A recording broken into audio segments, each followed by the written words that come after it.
Tonight, anti-democratic left-wing agitators and Hollywood liberals are absolutely losing their minds because Donald Trump has been elected our next president. In her lifetime, she deserves to be the first female president. Will this lunacy ever end? Larry Elder and the Reverend Darrell Scott are here tonight with reaction. We need great people negotiating our deals for us. Then President-elect Trump moves ahead with his transition plans. So what will the Trump administration look like? Kellyanne Conway is here to react. Real change begins with immediately repealing and replacing the disaster known as Obamacare. And Donald Trump promised to repeal and replace Obamacare. So how quickly will he be able to do that? All of that plus Kimberly Guilfoyle. Hannity starts right here, right now. And welcome to Hannity. And tonight, anti-democratic liberals are completely losing their minds over President-elect Donald Trump. Now, left-wing agitators, they've been taken to the streets to try and undermine Mr. Trump's decisive victory, and Democrats are doing nothing to discourage or stop them. Now, while President-elect Trump is talking about bringing the country together after a very long and hard-fought campaign, the left, they're starting violent protests. They're spewing hateful rhetoric and even attacking Donald Trump supporters. Now, according to the Chicago Tribune, a day after the election in the Windy City, a man involved in a traffic incident was then viciously beaten because an angry mob just assumed that he was a Trump supporter.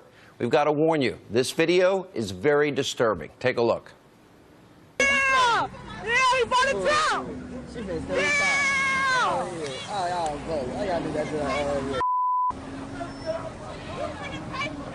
Yeah.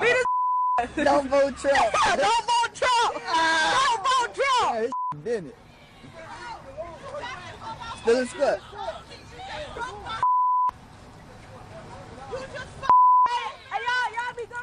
Wait, take the lighter shot. Beyond disgusting, but the left apparently doesn't think it's worth condemning. Now, the Chicago Tribune is also reporting that the man did, in fact, vote for Trump, but there was no way the attackers would have known that because he never told them. Again, they apparently just assumed he was a Trump supporter. And last night in Portland, Oregon, dozens were arrested after police say left-wing agitators started a riot by attacking drivers and smashing cars and destroying businesses. So where are the Democrats? Where are the leaders? Where's Hillary? Where's Obama on this? Why aren't they speaking out against this unpatriotic behavior? Now, Democrats love to claim they're all-loving, the all-inclusive party, but I guess that only applies when their side wins the White House. And what happened to the Democrats' campaign theme? You know, remember, when they go low, we go high? Remember, it wasn't too long ago they were saying this. When someone is cruel or acts like a bully, you don't stoop to their level. No, our motto is, when they go low, we go high. So we're going to take to heart the words of our wonderful First Lady, Michelle Obama. When they go low, we go high. Meanwhile, they all took the low road during the campaign. And let me point out that these are the same people who nearly lost it when Donald Trump said at the third debate he would wait until after the election actually happened to accept the results. Well, they expected Trump to accept the election results, so why won't they? There's also the massive, hysterical, and quite frankly predictable freakout from Hollywood liberals. Take a look at poor Miley Cyrus and how she reacted to Donald Trump's big win. It's very sad. I do want to say that I've been very vocal for my support for everyone besides Donald Trump. Heavily supported Bernie, heavily supported Hillary. And I still think that in her lifetime she deserves to be the first female president. And that's what makes me so sad. Is that I just wish that she had that opportunity because she's fought for so long. Wow. What do you say to that? Now, she is not alone. Miley Cyrus has called Donald Trump pretty much every name in the book and said if he won, she'd leave the planet. And then there's also Madonna. Now, she was reportedly spotted at a protest in New York City where agitators, they were chanting, "He's not my president." And in all seriousness, Hollywood liberals, Donald Trump, he won fair and square. And your life, by the way, is not going to change one bit. Your rich, fancy lifestyle, your Learjet lifestyle, your big limousines, your fancy dinners, it's not going to end. The world isn't going to end. You're going to still make millions of dollars on your crappy movies and do every single thing that you normally do. So enough of the little baby temper tantrums that are going on here.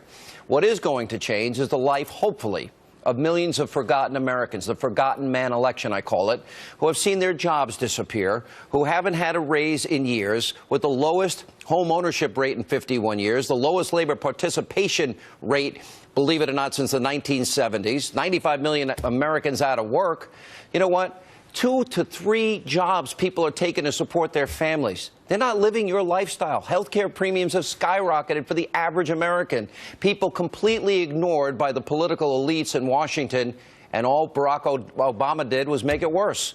Donald Trump ran for president to help them, to make their lives better.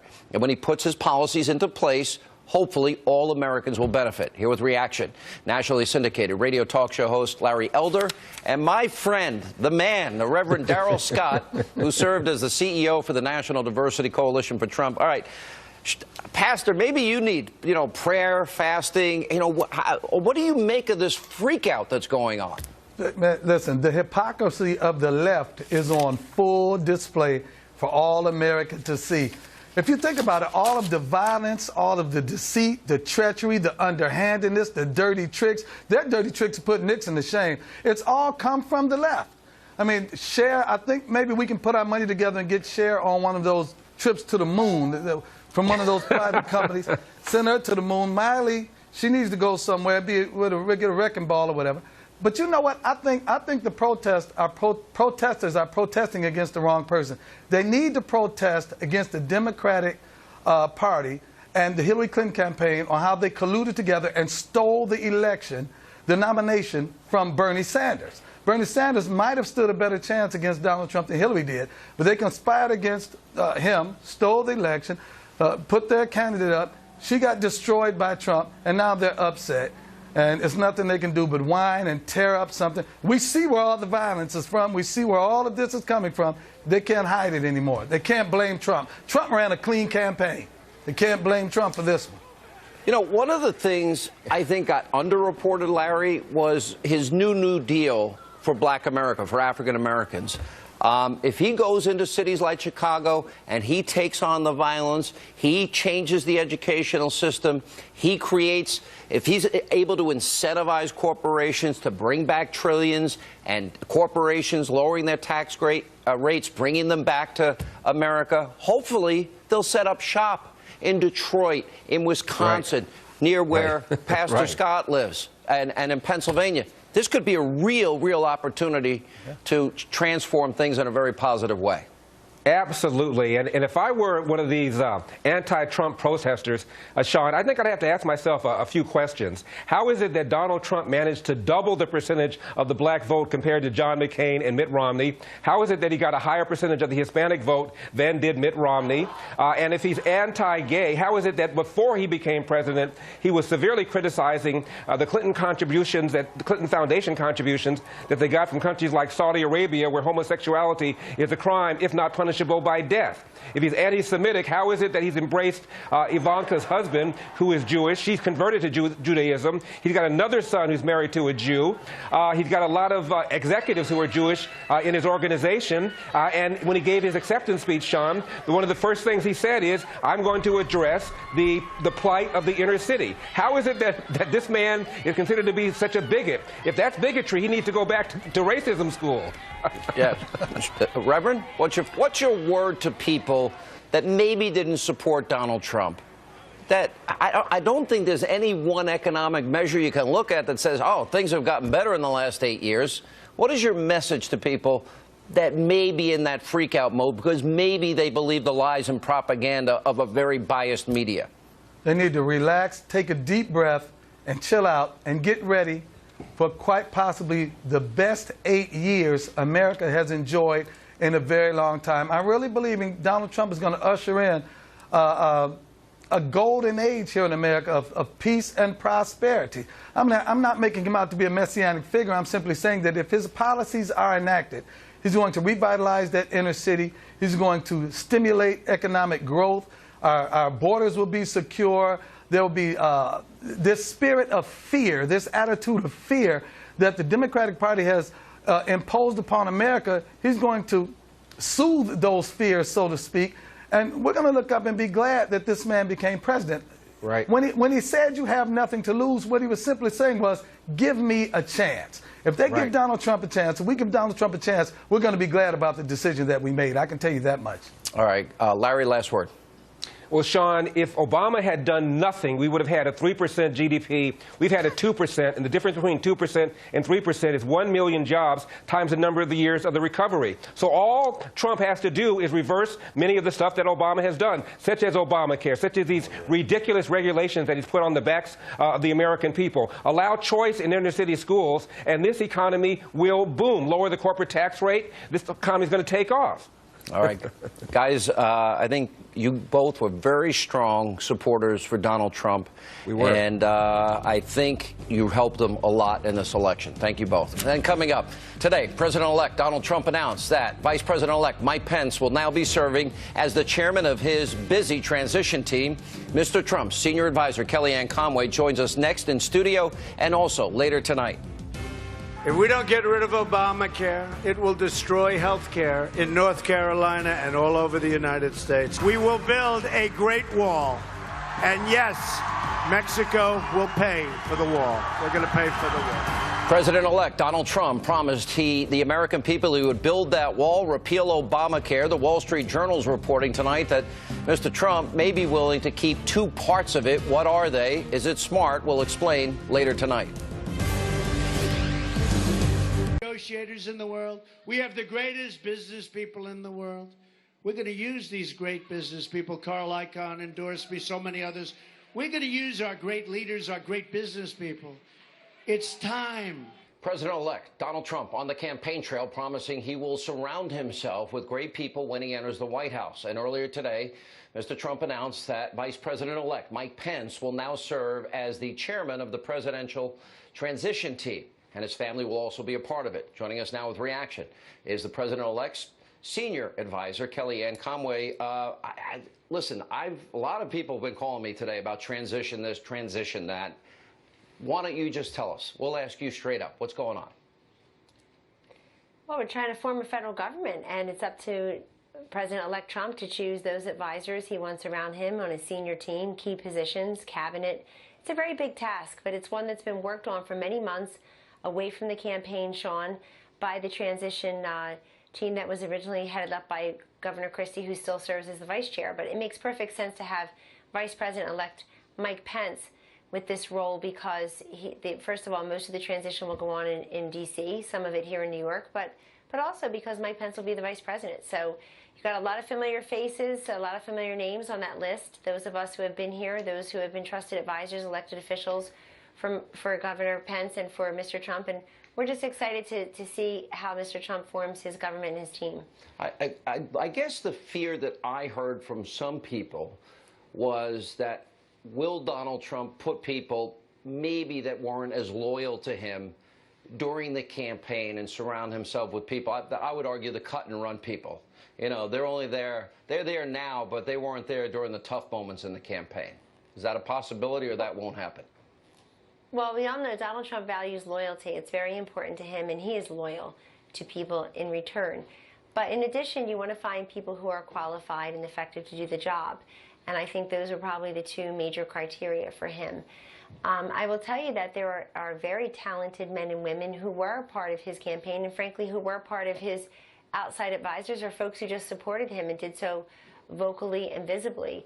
And if we're hearing from many of them, there's a process in place. We have an executive director who's working tirelessly to process some of these credentials and see where we are. But I think the most exciting thing that happened this week is the people have spoken. They had an election that's for them, Sean. I mean, I've been in polling for decades. You've been doing this for decades. People finally got their wish. They got the outsider. They got the non-politician. They got somebody who is going to go to Washington as our president who owes no one anything. And that is truly an election for the people, of the people, and by the people. You know, there's always what we call a honeymoon period. I suspect in Mr. Trump's case, it may not be as long as he probably hopes for. To me, his job is probably simple, and it's probably something he's used to. In other words, he made very strong commitments about Supreme Court justices, about refugees, about the wall, about Obamacare, about energy, about education, about our vets, about national defense and national security. To me, if he just follows that list, I would think those people that supported him will be happy, made promises about taxes, corporate tax rates, repatriation of trillions. If we could send that money to Michigan and Detroit, and we could send it to Wisconsin and Ohio and Pennsylvania, those most depressed areas, people that would want to build factories and manufacturing centers, I think we could see a much quicker recovery than maybe we even saw during the Reagan years. Is that something that's on the table? Yes, it is, and it certainly is worth a try, Sean, and you're absolutely correct. If you want to know what President Donald Trump is going to do, go read his 100-day plan. It's there for everyone to see. It is specific.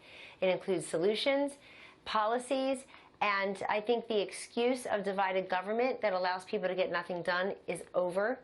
The electorate gave Donald Trump the White House, but they also gave Republicans control of the House and Senate so that he would have a mandate. He would have the tools and equipment to let him pass these pieces of legislation that he has promised. And look at that 100-day plan. It's what you just mentioned, but it's also things like expanding educational opportunities. You know, something Governor Pence has done masterfully in Indiana is expand vocational and technical educational opportunities. Not everyone is college material. So you graduate high school with a skills certificate and you're eminently employable, especially to an administration that wants to bring back these jobs that have been shipped off to China and Mexico. We also, let's not forget, Sean, we have a vacancy on the United States Supreme Court. So obviously that's a big priority. Mr. Trump has already put out his list of possible nominees. How certain are you he'll choose from that list? Always be. He said that he will. I believe he will, right? He said that he will, and what's important about that list is everyone on that list is qualified to do the job, and everyone on that list is in the mold of an Antonin Scalia. He said that's very important to him. These are people who respect the Constitution, and they don't make up the law as they go along. You spend a lot of time with Donald Trump. Do you think he understands there are now a lot of people kissing his ring and sucking up, and he's going to be the president, that probably will be the first to cut and run when things get tough? And it's inevitable. Things are going to get tough, as they do for every president. Well, perhaps that's human nature, but what I do know about Donald Trump is the man is brilliant, and he has fabulous instincts, and he read America spot on correctly. And his messages, and him as a messenger, and even his delivery system through these rallies and through digital communication, some advertising, but really just his personal delivery system and his delivery style is what resonated. And I think anybody who's going to work in his administration, Sean, will realize that this is his presidency, this is his voice, these were his choices. People elected him and Mike Pence to do the job, and people ought to be supportive of that if they want to be part of the administration. I have to tell you, the Never-Trumpers have been a little quieter since Tuesday night. They have a right to say what they want, but they were dead wrong. People were just dead wrong about the data, about who is in the electorate, about our chances in the upper Midwest, about our chances in blue states that President Obama carried twice, where I've been saying for months Hillary Clinton's ceiling is 46, 47%. She just can't get past it. We have an opportunity. And it's his message. You know what you learned from this election? Quality candidates matter. We were always going to be outspent and never outworked or outclassed. And his message in the last couple weeks was positive and uplifting, but it was also very tough and very specific, but it was not negative and nasty. We took all the incoming from the other side, and history will show that the woman who lost as the first female president of the United States did it in the last couple of weeks with a very nasty negative campaign. She paid tens of millions of dollars to just descend upon Donald Trump, stop him, and it didn't work. People saw right through it. Yeah. All right, Kellyanne, I assume you didn't get a lot of sleep this week. Can you count the hours? I assume you can, right? How many hours a night? It doesn't matter. I'm absolutely, not many, but I'm absolutely euphoric and so happy that that Donald Trump is our next president and Mike Pence is our next vice president. I mean, it's great for the country, and I'll support them any way I can. All right. Congratulations to you. It's certainly, I know you put in a lot of work. When we come back, this is coming up next.